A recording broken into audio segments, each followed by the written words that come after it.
Hello दोस्तों, स्वागत है आप सभी का कि अपने YouTube channel star club official में। दोस्तों आज हम लोग इस वीडियो में देखेंगे एसपीडी साइंस का जो सार संग्रह देख रहे हैं, क्विक रिवीजन देख रहे हैं। इससे पहले 2 वीडियो देख चुके हैं। चलिए आज तीसरा वीडियो शुरू करते हैं। तो तीसरे वीडियो में पहला जो टॉपिक है अंतरिक्ष विज्ञान, उसी के बारे में देखते हैं कि अंतरिक्ष विभाग की स्थापना कब हुई थी।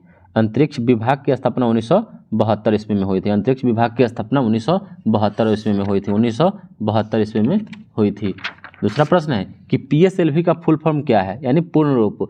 तो होता है polar satellite launch vehicle. Polar satellite launch vehicle, उसी में आपसे पूछता है GSLV। तो जियो सिंक्रोनिसिस सैटेलाइट लॉन्च व्हीकल हो जाता है। ठीक, ये भी याद रखिएगा, ये भी खूब पूछता है। उसके बाद है थुम्बा केरल में प्रथम जो रॉकेट प्रक्षेपण केंद्र की स्थापना कब हुई थी।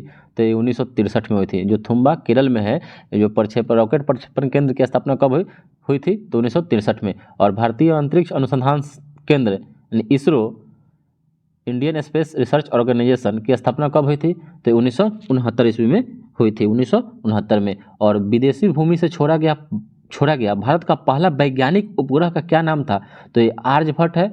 आर्यभट्ट 19 अप्रैल 1975 को छोड़ा गया था। ये रूस के कॉस्मोड्रोम से छोड़ा गया था, याद रखिएगा।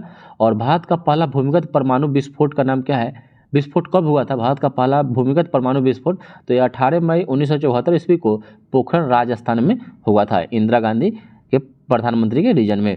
और स्वदेश भूमि से प्रक्षेपित प्रथम उपग्रह का क्या नाम है, तो ये रोहिणी है, जो 17 अप्रैल 1983 ईस्वी को प्रक्षेपित हुआ था। और भारत के राकेश शर्मा द्वारा रूसी अंतरिक्ष यात्री के साथ अंतरिक्ष में प्रवेश कब किया गया था, तो ये 1984 ईस्वी में प्रवेश किए थे। चलिए अगला देखते हैं कि विक्रम साराभाई अंतरिक्ष केंद्र कहाँ स्थित है। तो विक्रम साराभाई अंतरिक्ष केंद्र जो है त्रिवेंद्रम में है। विक्रम साराभाई अंतरिक्ष केंद्र त्रिवेंद्रम में है। और भारत का प्रथम प्रक्षेपण उपग्रह का क्या नाम है, तो प्रक्षेपण उपग्रह तो श्रीहरिकोटा जो कहाँ है, आंध्र प्रदेश में है। और भारत का प्रथम कृत्रिम उपग्रह का क्या नाम है, तो रोहिणी IR-1 है, जो 18 जुलाई 1980 को स्थापित किया गया था। और थुम्बा में space science and technology SSTC की स्थापना 1965 में हुई थी। और भाभा परमाणु अनुसंधान केंद्र बार्क जो ट्राम्बे महाराष्ट्र में है, इसकी स्थापना 1954 ईस्वी में हुई थी। और इंदिरा गांधी परमाणु अनुसंधान केंद्र जो इसकी स्थापना 1971 ईस्वी में, ये कलपक्कम मद्रास तमिलनाडु में है। और अंतरिक्ष में जाने वाला प्रथम व्यक्ति कौन था, ये यूरी गागरिन जो रूस का था, 1961 ईस्वी में गया था। और अंतरिक्ष में जाने वाली प्रथम महिला तो ये वेलेंटिना तेरेस्कवा, ये भी रूस की, ये 1963 ईस्वी में गई थी। चलिए अगला देखते हैं। चंद्रमा पर चरण रखने वाला यानी कदम रखने वाला पहला व्यक्ति का नाम क्या है, तो नील आर्मस्ट्रॉन्ग है, जो अमेरिका का था। 21 जुलाई 1969 ईस्वी को गया था। उसके साथ साथ एल्विन एड्रिन भी गया था, दूसरा व्यक्ति, उसके साथ याद रखिएगा। और अंतरिक्ष में जाने वाला प्रथम भारतीय तो स्क्वाड्रन लीडर राकेश शर्मा 1984 में गए थे। और अंतरिक्ष में प्रवेश करने वाली प्रथम भारतीय महिला कल्पना चावला 1997, जो कोलंबिया शटल से गई थी, याद रखिएगा। और अंतरिक्ष में प्रवेश करने वाली दूसरी भारतीय महिला यह है सुनीता विलियम्स, 2007 में गई थी। ये डिस्कवरी से गई थी, डिस्कवरी शटल से, याद रखिएगा। पूछता है कभी कभी कि सुनीता विलियम्स जो गई थी यान से, उसका नाम क्या था, तो डिस्कवरी था। और कल्पना चावला तो शटल था, कोलंबिया शटल। और अंतरिक्ष में सबसे ज़्यादा दिन रहने का श्रेय है सुनीता विलियम्स को, लगभग 195 दिन तक रही थी। और अंतरिक्ष में प्रक्षेपित प्रथम कृत्रिम उपग्रह स्पुतनिक 1 है, जो रूस की सहायता से छोड़ा गया था 1957 में।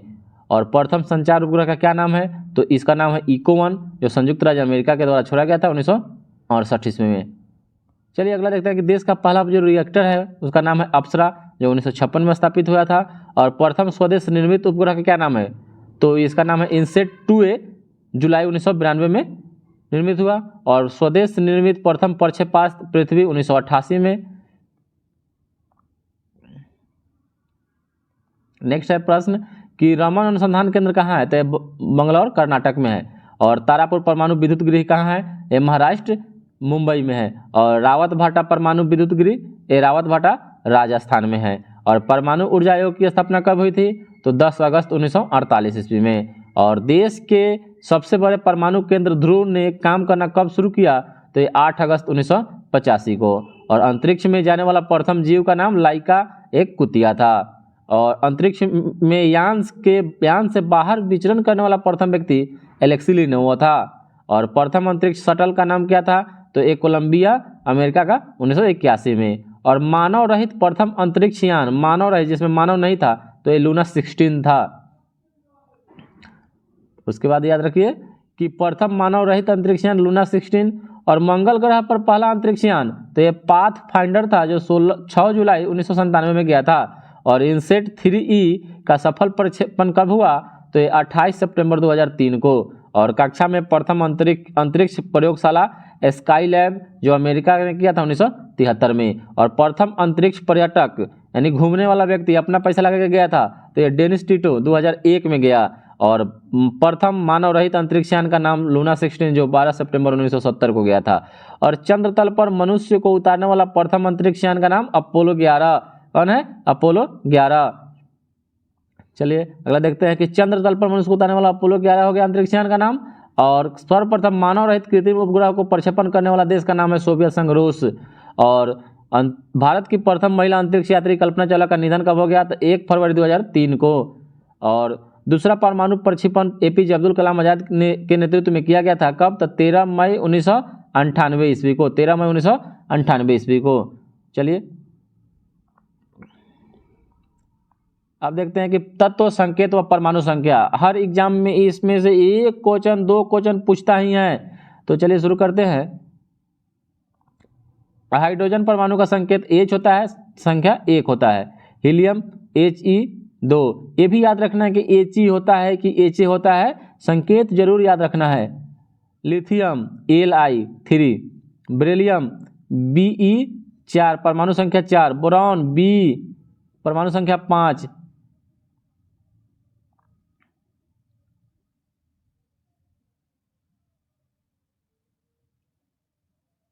कार्बन C परमाणु संख्या 6। नाइट्रोजन संकेत N परमाणु संख्या 7। ऑक्सीजन O परमाणु संख्या 8। फ्लोरीन F परमाणु संख्या 9।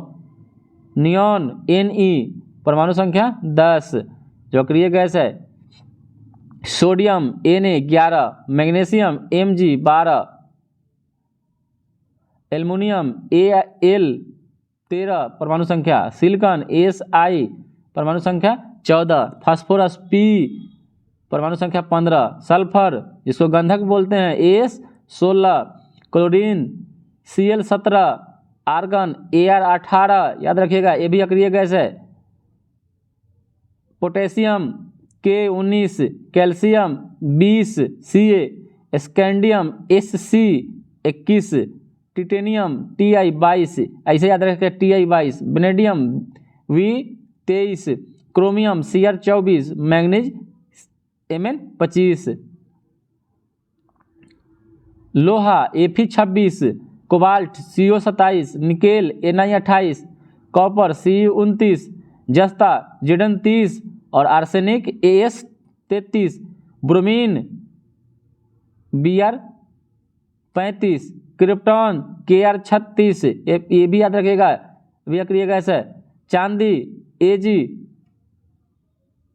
47 इसका लैटिन नाम अर्जेंटीनम होता है। Cadmium Cd 48। Tin Sn 50। Antimony Sb 51। Iodine I 53।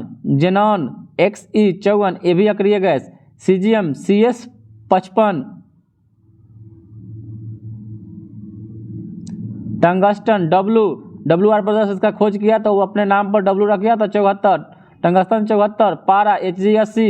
सोना लैटिन नाम ऑरम Au 79। सीसा Pb 82। रेडियम Ra 88 और यूरेनियम हो जाएगा U आपका 92 और प्लूटोनियम Po 94। चलिए आज का देखते हैं, टेस्ट पेपर 6 देख चुके हैं, आज 7वां देखते हैं। तो 7वां में है कि अंतरिक्ष विभाग की स्थापना कब हुई? तो तो ये 1972 ईस्वी में। अगला प्रश्न है कि अंतरिक्ष में जाने वाली प्रथम महिला का नाम क्या है, तो वेलेंटिना तेरेस्कोवा। चलिए अगला प्रश्न देखते हैं कि सोडियम का प्रतीक संकेत क्या होता है, यानी प्रतीक क्या होता है, तो Na। क्या होता है, Na। Au, Ag और Cu तथा Fe में सबसे अधिक तन्य कौन होता है, तो सबसे अधिक तन्य सोना होता है। चलिए अगला प्रश्न देखते हैं कि 18 कैरेट में कितना प्रतिशत शुद्ध सोना पाया जाता है, तो जो 24 कैरेट का होता है, 24 कैरेट वो 100% होता है। तो जो 18 कैरेट का होगा उसमें कितना परसेंट होगा, 75%। चलिए अगला प्रश्न देखते हैं कि डायनामाइट में मुख्य रूप से क्या पाया जाता है, तो डायनामाइट में मुख्य रूप से नाइट्रोग्लिसरीन पाया जाता है। और सिंदूर भखरा किसे कहते हैं, तो HGS को बोलते हैं। अगला प्रश्न है कि Fe रासायनिक प्रतीक है किसका, तो Fe लोहा का है, परमाणु संख्या 26 होता है। अगला प्रश्न है कि अंतरिक्ष में प्रवेश करने वाली प्रथम भारतीय महिला, अंतरिक्ष में प्रवेश करने वाली प्रथम भारतीय महिला, तो ये कल्पना चावला अमेरिकी नागरिक थी, भारतीय मूल की। और चंद्र तल पर मनुष्य को उतारने वाले प्रथम अंतरिक्षयान का नाम अपोलो 11। चलिए अगला प्रश्न देखते हैं कि विदेशी भूमि से छोड़ा गया भारत का पहला वैज्ञानिक उपग्रह, उसका नाम था आर्यभट्ट। नेक्स्ट प्रश्न है ऑटोमोबाइल बैटरी में कौन सा अम्ल का प्रयोग किया जाता है, तो ऑटोमोबाइल बैटरी में H2SO4 का प्रयोग किया जाता है, H2SO4 का। अगला प्रश्न देखते हैं कि वायल ऑफ विट्रोल किसे कहते हैं, तो वायल ऑफ विट्रोल H2SO4 को ही कहा जाता है। चांदी का रासायनिक प्रतीक का क्या नाम है, चांदी Ag, अर्जेंटीनम होता है, लैटिनम। चलिए अगला क्वेश्चन है कि सल्फर का जो अणु का जो सही सूत्र क्या होता है, तो उसका सही सूत्र S8 होता है। क्या होता है, S8। अगला प्रश्न है कि C2H5 हो जाएगा यहाँ पर H5। OH किसका सूत्र है, तो ये इथाइल अल्कोहल का है, किसका, इथाइल अल्कोहल का, C2H5OH। डाइफ्लोरोमीथेन बाजार में किस नाम से मिलता है, तो ये फ्रेयॉन बारे के नाम से मिलता है, किसके नाम से, फ्रेयॉन बारे के नाम से। क्विक सिल्वर का रासायनिक नाम क्या है, तो ये पारा को बोलते हैं, क्विक सिल्वर पारा को बोला जाता है। अगला प्रश्न है कि निम्नलिखित में से सबसे भारी धातु, तो सबसे निम्नलिखित में से एल्युमिनियम, चांदी, तांबा, यूरेनियम, तो सबसे भारी धातु हो जाएगा यूरेनियम। अगला प्रश्न है कि पीतल, तांबा, जर्मन सिल्वर में सब में कौन पाया जाता है, तो ये तांबा पाया जाता है, Cu, कॉपर। अगला प्रश्न है कि जस्ता पर चढ़ाने की प्रक्रिया में लौह चादर किससे लेपित किया जाता है, तो ये जस्ता से, जिसको जस्तीकरण कहते हैं, गैल्वेनाइजेशन कहते हैं या सदिलेपन कहते हैं। अगला प्रश्न है कि विक्रम साराभाई अंतरिक्ष केंद्र कहाँ स्थित है, तो ये त्रिवेंद्रम, केरल में है। चलिए अगला प्रश्न देखते हैं कि मंगल ग्रह पर उतरने वाला प्रथम अंतरिक्ष यान कौन था, तो मंगल ग्रह पर उतरने वाला स्पुतनिक 1। अगला प्रश्न है कि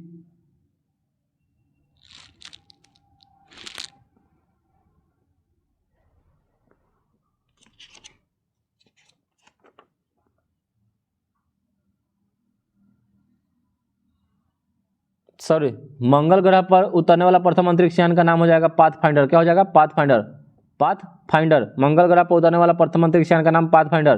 चलिए अगला है कि शुद्ध कार्बन का सबसे ठोस रूप कौन सा होता है, तो शुद्ध कार्बन का सबसे ठोस रूप हीरा होता है। चलिए अगला प्रश्न है कि सबसे कठोरतम पदार्थ होता है वो हीरा होता है। चलिए अगला है कि सोडियम का परमाणु संख्या कितना होता है, तो ये 11 होता है। अमलगम में क्या रहता है, तो पारा रहता है, अमलगम में पारा रहता है, Hg।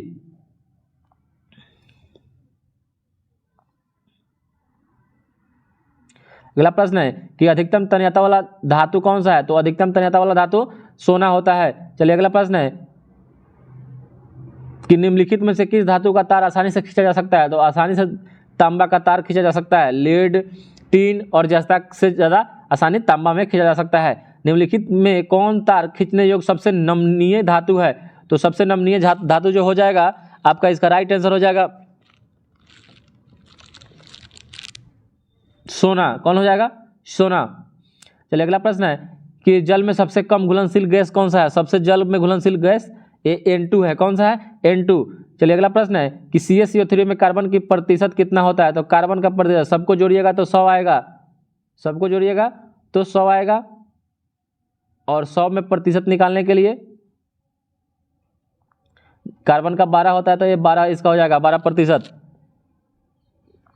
चलिए अगला प्रश्न है कि हाइड्रोजन में सर्वाधिक प्रभावशाली ऑक्सीकरणकर्ता का नाम क्या है, तो ये है क्लोरीन। क्या है, फ्लोरीन।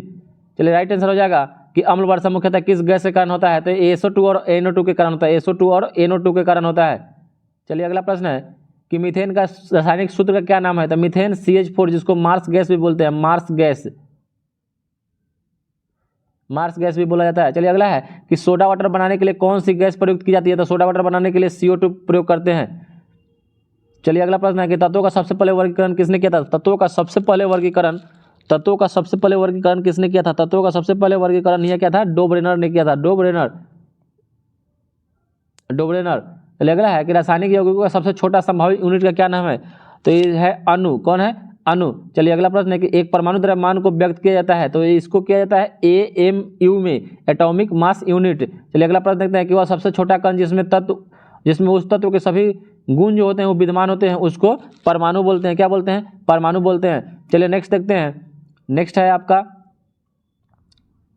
कंप्यूटर एवं इंटरनेट से संबंधित संक्षिप्त शब्द देखना है। तो चलिए देखते हैं कि ALU का फुल फॉर्म होता है अरिथमेटिक लॉजिक यूनिट। क्या होता है? Arithmetic logic unit.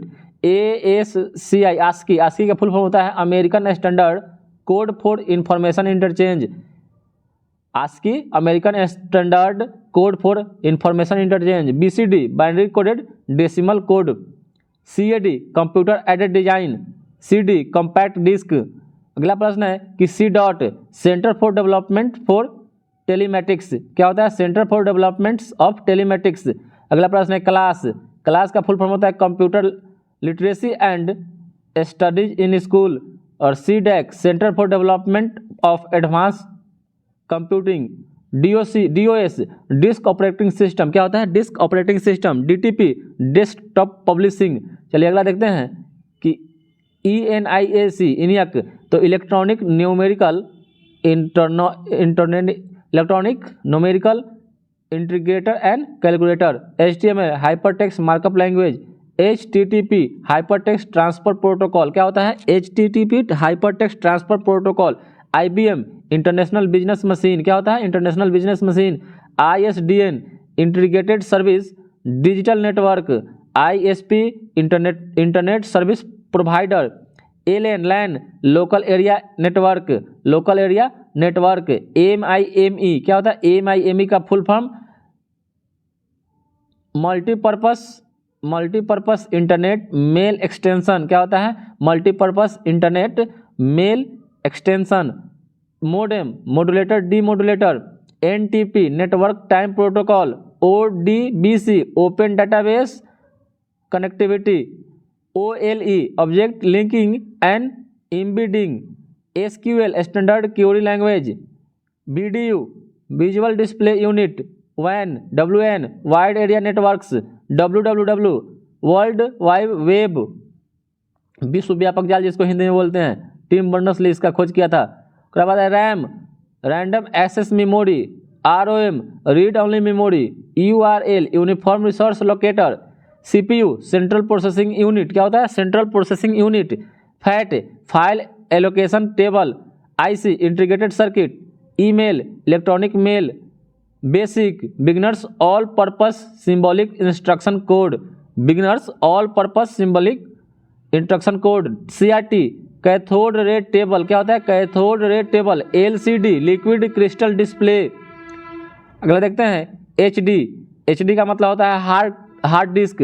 CD-ROM compact disc read only memory. OCR optical character reader. क्या होता है? Optical character reader. MICR magnetic ink character reader. LED light emitting diode. BCD binary coded decimal code. MAR memory address register. PROM programmable read only memory. EPROM erasable programmable read only memory. DBMS database management system. क्या होता है? Database management system. RDBMS relational database management system. EDP electronic data processing. चलिए अगला देखते हैं PC का मतलब होता है personal computer. VLSI very large scale integration. IBM international business machine corporation. ANSI American national standard institute. HLL high level language. CGA colour graphics adapter. और VGA video graphics अरे। चलिए अगला देखते हैं टॉपिक्स क्या है। तो अगला टॉपिक्स है कि शरीर के प्रमुख अद्भुत तत्व। तो शरीर के प्रमुख अद्भुत तत्व में है मनुष्य का जो हृदय होता है 1 मिनट में 72 बार धड़कता है। कितना होता है? 1 मिनट में 72 बार। मानव खोपड़ी में हड्डियों की संख्या, तो मानव खोपड़ी में हड्डियों की संख्या 8 होती है। मनुष्य का हृदय धड़कता है मिनट में 72 बार। स्वस्थ मनुष्य की जो श्वसन दर होती है 1 मिनट में 16 से 18 बार श्वसन दर होती है। और मस्तिष्क का वजन जो होता है 1350 से 1400 ग्राम होता है। मस्तिष्क का सबसे जो बड़ा भाग होता है उसे प्रमस्तिष्क या सेरिब्रम बोलते हैं। ब्रिक जिसको किडनी बोलते हैं उसका वजन 150 ग्राम होता है। और शरीर की सबसे बड़ी हड्डी फीमर है जो जांघ की हड्डी होती है। और मानव शरीर की सबसे छोटी हड्डी जो स्टेपिज होती है कान की हड्डी होती है। कान में 3 प्रकार की हड्डी होती है जिसमें टोटल 6 हड्डी पाई जाती है। और मानव शरीर में सबसे मजबूत हड्डी जो होती है वो जबड़े की होती है। और शरीर का सबसे कठोर जो तत्व होता है एनामिल होता है, ये दांतों में ही जो होता है जबड़े में। और अगला प्रश्न देखते हैं कि मानव शरीर का जो रक्त ताप होता है 120/80 mm/Hg होता है, जिसमें 120 को सिस्टोलिक बोलते हैं और 120 को और 80 को डायस्टोलिक बोलते हैं। मानव शरीर में जल की मात्रा 65 से 80% और रक्त की मात्रा शरीर के भार का लगभग 7% होता है। रक्त की मात्रा जो होता है मानव शरीर के भार का 7% होता है।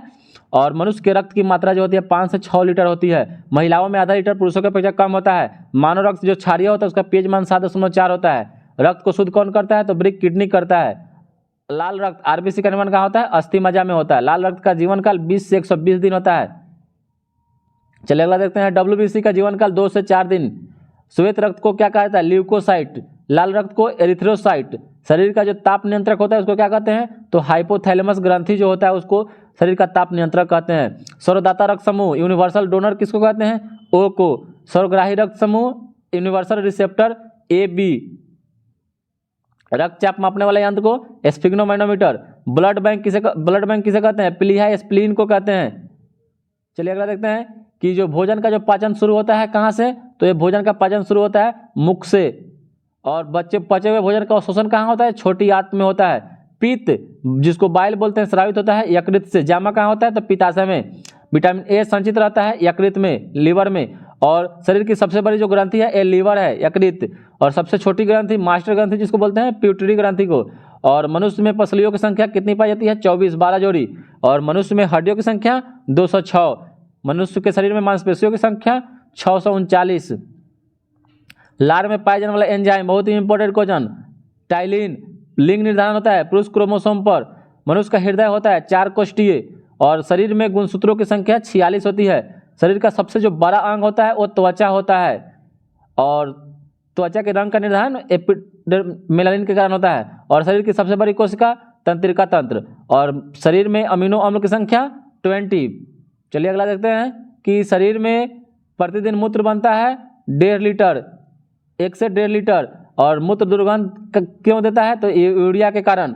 और मानव मूत्र अम्लीय होता है जिसका पीएच मान 6 होता है। और शरीर का सामान्य तापमान 98.6 डिग्री फ़ारेनहाइट, 37 डिग्री सेल्सियस और 310 केल्विन। सब एक ही है, सबका फॉर्मेट अलग अलग है। जो फ़ारेनहाइट में इतना होता है, सेल्सियस में इतना होता है और केल्विन में इतना, लेकिन सबका मान समान होता है। और टिबिया नामक हड्डी पाई जाती है पैर में। और दांतों और हड्डियों की संरचना के लिए आवश्यक तत्व कैल्शियम और फॉस्फेट होता है। चलिए अगला है, शरीर में ऊतकों का निर्माण किससे होता है? टिश्यू का निर्माण तो ये प्रोटीन से होता है। किससे होता है? प्रोटीन से होता है। चलिए टेस्ट पेपर हम 8 से देखते हैं। टेस्ट पेपर 8 में क्या है कि टेस्ट पेपर 8 में मानव शरीर में जल की मात्रा कितनी होती है? मानव शरीर में जल की मात्रा कितनी होती है? तो मानव शरीर में जल की जो मात्रा होती है लगभग 80% होती है। कितनी? 80%। Right answer 80%। और मनुष्य का सामान्य तापक्रम लगभग कितना होता है? तो इसका राइट आंसर हो जाएगा 98.6 डिग्री फ़ारेनहाइट। तो इसमें 98.6 degree Fahrenheit option number A right answer. अगला प्रश्न है कि मानव शरीर में आहार भोजन मुख्यतः पचता है कहाँ? तो छोटी आंत में। चलिए अगला प्रश्न देखते हैं कि मनुष्य लोहा किससे प्राप्त करता है? तो मनुष्य लोहा जो प्राप्त करता है ये पालक से करता है। किससे करता है? पालक से। चलिए अगला प्रश्न है कि मानव शरीर में सबसे प्रचुर मात्रा में पाया जाने वाला तत्व। तो मानव शरीर में सबसे प्रचुर मात्रा में पाया जाने वाला जो तत्व है एक कार्बन है, सी। किस पोषक तत्व का सर्वप्रथम मुंह में पाचन होता है? तो जो मुंह में पाचन होता है वो कार्बोहाइड्रेट है। क्या है? कार्बोहाइड्रेट है। चलिए अगला है कि मानव शरीर में भोजन का पाचन निम्नलिखित में से किस अंग से शुरू होता है? तो ये मुंह से शुरू होता है। मुंह जो भी कहिए। और शरीर में सबसे बड़ी जो हड्डी होती है वो फीमर होती है, वो जांघ की हड्डी है। और मानव शरीर के सबसे बड़ा जो आंतरिक अंग होता है वो आंतरिक अंग जो क्या है? तो आंतरिक अंग का नाम है यकृत, लीवर। चलिए अगला प्रश्न है कि मानव मस्तिष्क का वजन कितना होता है? 1350 से 1400 ग्राम तक होता है। चलिए अगला प्रश्न है, मनुष्य के मस्तिष्क का सबसे बड़े भाग को क्या बोलते हैं? तो उसको प्रमस्तिष्क बोलते हैं। क्या बोलते हैं? प्रमस्तिष्क। शरीर के सबसे बड़ी कोशिका क्या नाम है? शरीर के सबसे बड़ी कोशिका का नाम है तंत्रिका तंत्र। क्या है? तंत्रिका तंत्र। अगला प्रश्न देखते हैं कि शरीर की सबसे छोटी ग्रंथि का क्या नाम है? शरीर की सबसे छोटी ग्रंथि का क्या नाम है? तो शरीर की सबसे छोटी ग्रंथि जो है उसका नाम है प्यूटरी ग्रंथि। क्या है? प्यूटरी ग्रंथि। राइट आंसर के साथ प्यूटरी ग्रंथि हो जाएगा। 14 नंबर क्वेश्चन है कि शरीर में मास्टर ग्रंथि किसे कहा जाता है? तो मास्टर ग्रंथि ए प्यूटरी ग्रंथि को ही कहा जाता है। चलिए अगला प्रश्न देखते हैं।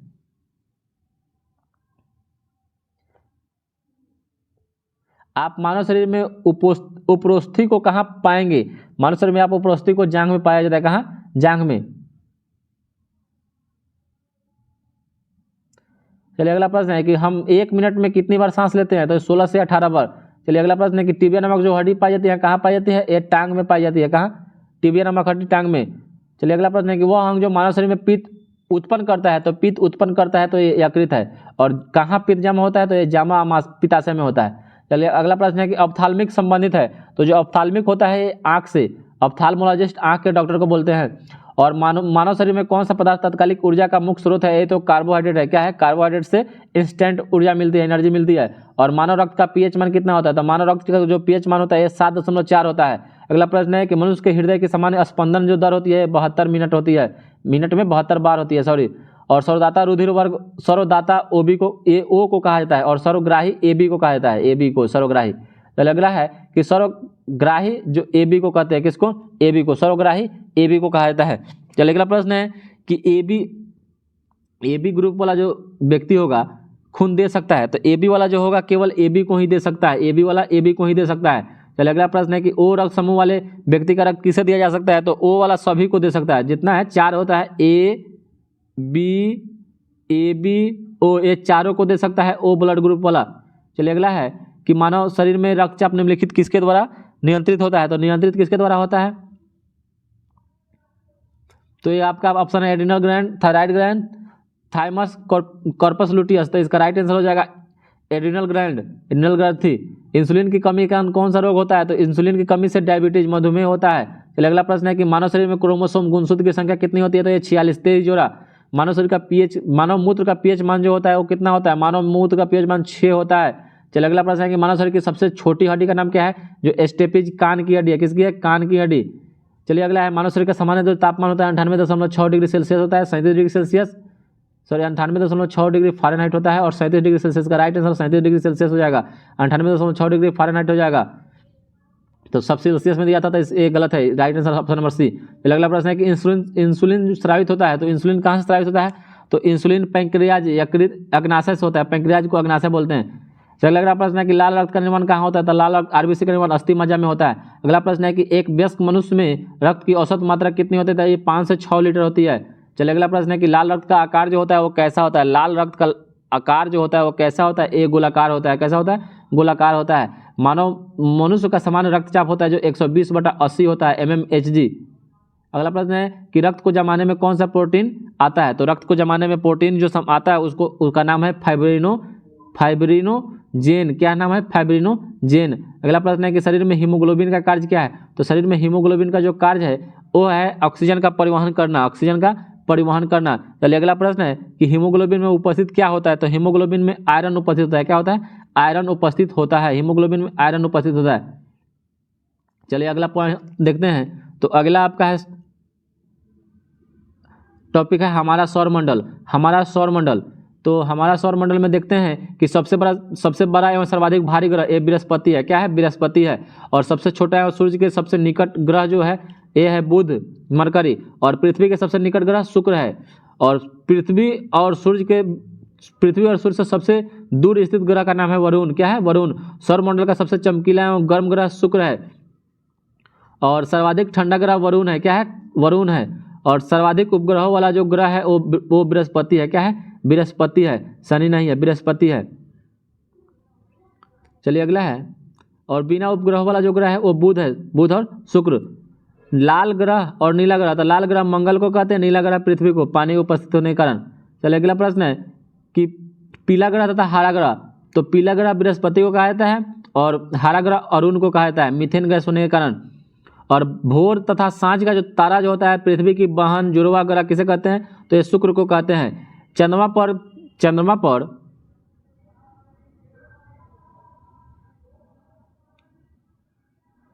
पर दिन तथा रात का जो तापमान होता है तो दिन में 100 डिग्री सेल्सियस, रात में -180 डिग्री सेल्सियस। सूर्य का व्यास कितना है? तो 13,92,000 किलोमीटर। सूर्य का जो व्यास है 13,92,000 किलोमीटर है। और सौरमंडल का सबसे बड़ा जो उपग्रह है एक गैनीमीड है जो बृहस्पति का उपग्रह है। और सौरमंडल का सबसे छोटा उपग्रह ये डिमोस है। फिमोस और डिमोस जो होता है मंगल का उपग्रह है, तो डिमोस है। और शनि का सबसे बड़ा जो उपग्रह है टाइटन है। और वलययुक्त ग्रहों की संख्या, वलययुक्त ग्रह कौन है? शनि। तो वलयों की संख्या इसमें कितनी है? तो 7 है। और सबसे कम समय में सूर्य का चक्कर लगाने वाला ग्रह जो है बुध है, 88 दिन में ही चक्कर लगा लेता है। और सबसे अधिक समय में सूर्य के चक्कर लगाने वाला ग्रह वरुण है जो लगभग 165 वर्ष लेता है। चलिए अगला प्रश्न है कि सूर्य के विपरीत दिशा में चक्कर लगाने वाले ग्रह का क्या नाम है? तो पृथ्वी के विपरीत दिशा में चक्कर लगाने वाला ग्रह जो है वो शुक्र और अरुण है। पश्चिम से पूर्व की ओर ये लगाता है। और सर्वाधिक चमकीला जो तारा होता है साइरस, जिसको डॉग स्टार बोलते हैं। और सौर दिवस की अवधि होती है 24 घंटा होती है। सूर्य के केंद्र और सतह का तापमान, तो जो सूर्य के केंद्र का तापमान है 15 मिलियन डिग्री सेल्सियस। और जो सतह का तापमान है 6000 डिग्री सेल्सियस। ये पूछता है हमेशा, 6000 केल्विन भी दिया जाता है कहीं कहीं, 6000 डिग्री सेल्सियस। तो दोनों का जो मान आता है लगभग 6000 के बराबर ही होता है। तो सेल्सियस में ठीक रहता है, केल्विन को करते हैं तो बराबर में पहुंचता है। तो ये भी याद रखिएगा 6000 डिग्री सेल्सियस, 6000 केल्विन जो भी दे मार दीजिएगा। और सूर्य प्रकाश को पृथ्वी तक पहुंचने में लगा समय 8 मिनट 20 सेकेंड। कहीं कहीं आपको देगा 8 मिनट 16.66 सेकेंड। जो ऑप्शन है इतना तो तैयारी कर लिए हैं कि इतना तो आप मान लीजिएगा। और चंद्रमा का जो प्रकाश जो है पृथ्वी पहुंचने में लगभग समय 1.3 सेकंड लगता है। और सूर्य का जो प्रमुख संघटक होता है हाइड्रोजन होता है और हीलियम होता है। हाइड्रोजन और हीलियम होता है 74 और 25 होता है। अगला प्रश्न है कि सूर्य की ऊर्जा का स्रोत होता है क्या होता है? सूर्य में ऊर्जा का स्रोत नाभिकीय संलयन के द्वारा होता है। और सूर्य की भूमध्यरेखीय व्यास 12,756 किलोमीटर और ध्रुवीय व्यास 12,714 किलोमीटर। इसमें अंतर 42 किलोमीटर और कहीं कहीं 43 किलोमीटर भी देता है। याद रखिएगा पृथ्वी का विषुवतीय व्यास और ध्रुवीय व्यास ज़्यादा है 42 किलोमीटर। और पृथ्वी अपनी धुरी पर झुकाव कितना है? 23.5 डिग्री। और पृथ्वी का जो अर्थ पर घूर्णन है पश्चिम से पूर्व की ओर। अगला है कि सबसे बड़ा जो तारामंडल है उसका नाम क्या है? तारामंडल जो 89 तारामंडल उसमें सेंट्रोस है। आकाशगंगा की आकृति कैसी है? तो स्पाइरल है। और सूर्य पृथ्वी से बड़ा है लगभग 109 गुना। और सूर्य का सबसे चमकीला जो सतह है उसको प्रकाश मंडल बोलते हैं। और सूर्य का जो बाह्यतम परत है उसको कोरोना या किरीट बोलते हैं। अंतरिक्ष में तारामंडलों की संख्या कितनी है? तो 89 है। और ब्रह्मांड में जो विस्फोटित जो तारा होता है उसको अभिनव तारा बोलते हैं। और किस ग्रह पर सूर्य पश्चिम में उगता है? तो अरुण और शुक्र पर। और सी ऑफ ट्रंक्विलिटी कहाँ स्थित है? चंद्रमा पर है। पृथ्वी का एकमात्र उपग्रह जिसको जीवाश्म ग्रह के नाम से जानते हैं। और पृथ्वी तथा सूर्य के निकट तारा तो ये सूर्य है। पृथ्वी के निकट जो सबसे निकट तारा है वो सूर्य है। और सूर्य के निकटतम तारा है वो प्रोक्सिमा सेंचुरी है। और चंद्रमा द्वारा पृथ्वी की परिक्रमा में लगा समय 27.3 दिन होता है। और शनि सूर्य के चारों ओर एक चक्कर लगाता है 29.5 वर्ष में। चलिए अगला प्रश्न देखते हैं कि निकट तारे के प्रकाश को पृथ्वी तक पहुंचने में लगा वर्ष 4.2 वर्ष होता है। और क्षुद्र ग्रह स्थित है मंगल और बृहस्पति के बीच में, जिसमें सबसे बड़ा जो क्षुद्र ग्रह उसको सिरस नाम है। अभी हमेशा पूछता है कि क्षुद्र ग्रह किन दो ग्रहों के बीच रहता है? तो मंगल और बृहस्पति के। हेली जो पुछल तारा है ये 76 वर्षों के बाद दिखाई देता है, जो अभी दिखाई देगा 2062 में। और चंद्र ग्रहण होता है जब पृथ्वी सूर्य और चंद्रमा के बीच में आ जाती है। सूर्य और चंद्रमा के बीच में पृथ्वी आती है तो चंद्र ग्रहण होता है। और सूर्य ग्रहण कब होता है? तो ये पृथ्वी और सूर्य के बीच में चंद्रमा आ जाता है तब। और तारे का रंग जो सूचक होता है उसके तापमान का, ताप का सूचक होता है। चलिए अगला देखते हैं क्या है। तो अगला आपका टॉपिक है पर्यावरण। पर्यावरण बहुत ही इंपॉर्टेंट टॉपिक है। तो वायु क्या है? तो वायु गैसों का मिश्रण है जिसमें नाइट्रोजन 78% है और ऑक्सीजन 21% है। वायु में कार्बन डाइऑक्साइड की मात्रा कितना है? तो 0.03%। और पृथ्वी के सबसे करीब का जो मंडल है उसको क्षोभ मंडल ट्रोपोस्फीयर बोलते हैं। मौसमी घटनाएं किस मंडल में घटित होती है? तो ये क्षोभ मंडल में होती है। और क्षोभ मंडल की मोटाई में वृद्धि ग्रीष्म ऋतु में हो जाती है। गर्मी के दिनों में क्षोभ मंडल की मोटाई बढ़ जाती है। क्षोभ मंडल में प्रति 165 मीटर की ऊंचाई पर जाने पर तापमान पर क्या प्रभाव पड़ता है? तो 1 डिग्री सेल्सियस तापमान जो घट जाता है। और क्षोभ मंडल में 1 किलोमीटर ऊंचाई जाने पर तापमान 6.4 डिग्री सेल्सियस घट जाता है। चलिए अगला प्रश्न देखते हैं कि ग्रीन हाउस गैस है। ग्रीन हाउस गैस कौन कौन सा है? तो green house gas carbon dioxide है और क्लोरोफ्लोरोकार्बन है। और वायु में जल की उपस्थिति कहलाती है आर्द्रता, जिसको मापते हैं हाइग्रोमीटर से। भूमंडल पर जल का भाग है लगभग 71%, जिसमें स्वच्छ जल 2.5% ही है। और वातावरण तथा जीव मंडल के बीच का संबंध को पारिस्थितिकी बोलते हैं। क्या बोलते हैं? पारिस्थितिकी बोलते हैं। अगला प्रश्न है कि पारिस्थितिकी तंत्र में नाइट्रोजन का परिसंचरण किससे होता है? तो यह जीवाणु के द्वारा होता है। और जीव मंडल पर ऊर्जा का मूल स्रोत सौर ऊर्जा कहलाता है। और फलीदार पौधों की जड़ों में पाया जाता है राइजोबियम नामक जीवाणु। और पृथ्वी के ताप को बनाए रखने के लिए उत्तरदायी कौन है? CO2 और जल। पृथ्वी के ताप को बनाए रखने के लिए उत्तरदायी है CO2 और वाष्प, जल वाष्प। और वायुमंडल का सबसे जो बाहरी भाग होता है उसको वायुमंडल बोलते हैं। वायुमंडल का जो सबसे बाहरी परत है उसको वायुमंडल बोलते हैं। चाय की खेती के लिए जो उपयुक्त मिट्टी है उस लेटेराइट मिट्टी है। लेटेराइट मिट्टी में चाय की खेती होती है। और वन अनुसंधान संस्थान FRI कहाँ है? वन अनुसंधान संस्थान ये देहरादून में है। ब्लैक होल सिद्धांत का प्रतिपादन किसने किया था? तो S चंद्रशेखर ने किया था। 1983 में इनको नोबेल पुरस्कार मिला था। और वायुमंडल के किस परत में तापमान समान रहता है? तो स्ट्रेटोस्फीयर, समताप मंडल में। समताप यानी समान ताप। और आकाश नीला दिखाई देता है प्रकीर्णन के कारण। विश्व पर्यावरण दिवस मनाया जाता है 5 जून को। और अगला प्रश्न है कि ग्रीन हाउस प्रभाव होता है कार्बन डाइऑक्साइड के कारण। गोबर गैस संयंत्र से निकलती है मीथेन गैस। गोबर गैस संयंत्र से कौन सी गैस निकलती है? तो मीथेन गैस निकलती है। और वायुयान उड़ानों की आदर्श दशा पाई जाती है समताप मंडल में। कहाँ? समताप मंडल में। और किसी भी पारितंत्र में सबसे अधिक संख्या प्रोड्यूसर की होती है। प्रोड्यूसर मतलब जो प्रोड्यूस करता है उसकी, और उत्पादन करता है। और पृथ्वी पर वायुमंडल का कारण क्या है? तो ये गुरुत्व है और गुरुत्वाकर्षण है। और पौधे नाइट्रोजन को ग्रहण करते हैं नाइट्रेट आयन के रूप में। चिपको आंदोलन संबंधित है वन संरक्षण से। उत्तराखंड से शुरू हुआ था। सुंदरलाल बहुगुणा इसके नेता थे, प्रणेता थे। Indian institute of forest management कहाँ है? तो ये भोपाल में है। मौसम को प्रभावित करने वाले कारक कौन कौन से हैं? तो ताप है, वायु है और वर्षा है। सबसे अधिक मौसम प्रभावित होता है चक्रवात से।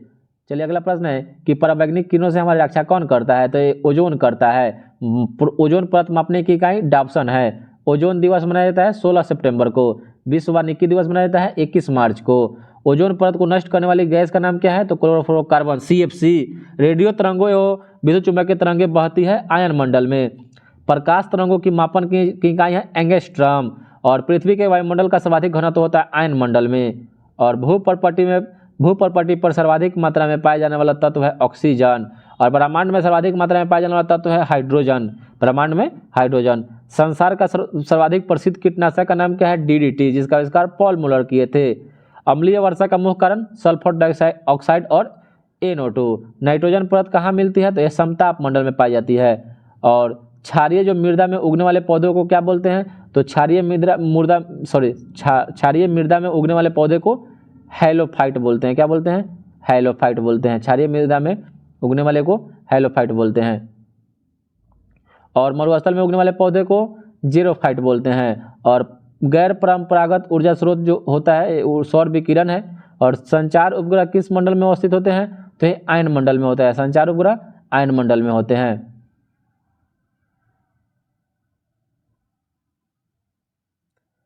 चलिए टेस्ट पेपर 9 देखते हैं। जो टेस्ट पेपर 9 है आपका, ओजोन परत किस मंडल में पाई जाती है? तो जो ओजोन परत जो है ये समताप मंडल में पाई जाती है। और पृथ्वी के सबसे करीब स्थित मंडल का क्या नाम है? तो ये क्षोभ मंडल है। चलिए अगला प्रश्न है कि सूर्य का समीपतम ग्रह का नाम क्या है? तो सूर्य के समीप सबसे समीप ग्रह है बुध है। और सूर्य से सर्वाधिक दूर स्थित ग्रह है वो वरुण है। और सौरमंडल में कौन सा अत्यधिक तीव्र चमकीला ग्रह है? तो चमकीला ग्रह शुक्र है। चलिए अगला प्रश्न देखते हैं कि रात्रि के समय आकाश में कौन सा ग्रह लाल दिखाई देता है? तो यह मंगल है। अगला प्रश्न है कि पृथ्वी पर सर्वाधिक मात्रा में पाया जाने वाला तत्व का नाम क्या है? तो ये ऑक्सीजन है पृथ्वी पर। चलिए अगला प्रश्न है कि सबसे अधिक उपग्रहों वाला ग्रह का क्या नाम है? सबसे अधिक उपग्रह तो ये बृहस्पति के पास है। चलिए अगला प्रश्न है कि हमारा सौरमंडल कौन सी आकाशगंगा में स्थित है? हमारा जो सौरमंडल है ये कौन सी आकाशगंगा में स्थित है? तो इसका राइट आंसर हो जाएगा मंदाकिनी। और भोर का तारा किसे कहते हैं? तो ये शुक्र को कहा जाता है। चलिए अगला प्रश्न है कि आकाश में सबसे चमकदार तारा का क्या नाम है? तो आकाश में सबसे चमकदार तारा का नाम है साइरस। क्या है? साइरस। और बृहस्पति का अध्ययन करने वाले उपग्रह कौन है? तो यह है वाइजर। इसका राइट आंसर हो जाएगा वाइजर 1। चलिए अगला प्रश्न है कि टाइटन किस ग्रह का उपग्रह है? तो टाइटन जो है ये शनि ग्रह का है। शनि ग्रह का सबसे बड़ा उपग्रह है। और बिना उपग्रह वाला ग्रह कौन है? तो बिना उपग्रह वाला जो ग्रह है ये बुध और शुक्र है। बुध और शुक्र। तो इसका right answer option number C दोनों हो जाएगा, दोनों। चलिए अगला प्रश्न देखते हैं कि पृथ्वी पर एकमात्र उपग्रह, पृथ्वी का एकमात्र उपग्रह का नाम है चंद्रमा, जिसको जीवाश्म ग्रह कहते हैं। अंतरिक्ष में तारामंडलों की संख्या 89 है। चलिए अगला प्रश्न है कि सूर्य के सबसे निकट का तारा, तो सूर्य के सबसे निकट का जो तारा है वो प्रोक्सिमा सेंचुरी है। चलिए अगला प्रश्न है कि वायु में कार्बन डाइऑक्साइड की मात्रा 0.03% होती है। कितना होती है? 0.03% होती है। चलिए अगला प्रश्न है कि वायुमंडल में सबसे ऊपरी परत, वायुमंडल में सबसे ऊपरी परत को क्या बोलते हैं? तो इसको बहिमंडल बोलते हैं। क्या बोलते हैं? बहिमंडल बोलते हैं। क्या बोलते हैं? बहिमंडल। और चंद्रमा के प्रकाश को पृथ्वी पर आने में 1.3 सेकंड लगता है। चलिए अगला प्रश्न है कि चंद्रमा द्वारा पृथ्वी की परिक्रमा में लगा 27.3 दिन होता है। और मौसमी घटनाएं किस मंडल में घटित होती है? तो मौसमी जितना भी घटनाएं है ये क्षोभ मंडल में होती है। वायु क्या है? तो एक गैसों का मिश्रण है। चलिए अगला है कि ब्रह्मांड में सर्वाधिक मात्रा में पाए जाने वाला तत्व है। तो ब्रह्मांड में सबसे ज़्यादा पाया जाता है हाइड्रोजन। हाइड्रोजन को तत्व के रूप में कैवेंडिश ने खोज किया था। और पराबैंगनी किरणों की रक्षा, पराबैंगनी किरणों से रक्षा कौन करती है? तो ये ओजोन परत जो होती है, ओजोन परत कहिए, ओजोन गैस कहिए। नीला ग्रह पृथ्वी को कहा जाता है। और पृथ्वी की बहन या जुड़वा ग्रह किसे कहा जाता है? तो ये शुक्र को कहा जाता है। चलिए अगला प्रश्न देखते हैं कि तारे का जो रंग होता है सूचक होता है उसके ताप का होता है। और सौर परिवार का सबसे ठंडा जो ग्रह है ये कौन है? तो ये आपका राइट आंसर नेपच्यून हो जाएगा, वरुण। चलिए अगला प्रश्न है किस ग्रह पर सूर्य पश्चिम में उगता है? तो ये हो जाएगा अरुण और शुक्र। तो right answer option number C. चलिए वलय युक्त ग्रह का नाम क्या है? तो शनि है, जिसमें 7 वलय पाया जाता है। चलिए अगला है कि ध्रुव तारा किस दिशा में इंगित, ध्रुव जो तारा होता है किस दिशा को इंगित करता है? तो ध्रुव तारा जो होता है उत्तर दिशा को इंगित करता है। किसको? उत्तर दिशा को। चलिए अगला प्रश्न है कि तारों एवं सूर्य की ऊर्जा का स्रोत, तो तारों एवं सूर्य के जो ऊर्जा का स्रोत होता है वो नाभिकीय संलयन होता है। और नेपच्यून की खोज किसने की थी? तो नेपच्यून की खोज गैले किया था, गैले। और मनुष्य ने पहली बार किस वर्ष चांद पर कदम रखा? तो 1969 में नील आर्मस्ट्रांग रखा था। और अंतरिक्ष यात्री को आकाश कैसा दिखाई देता है? तो एक काला दिखाई देता है।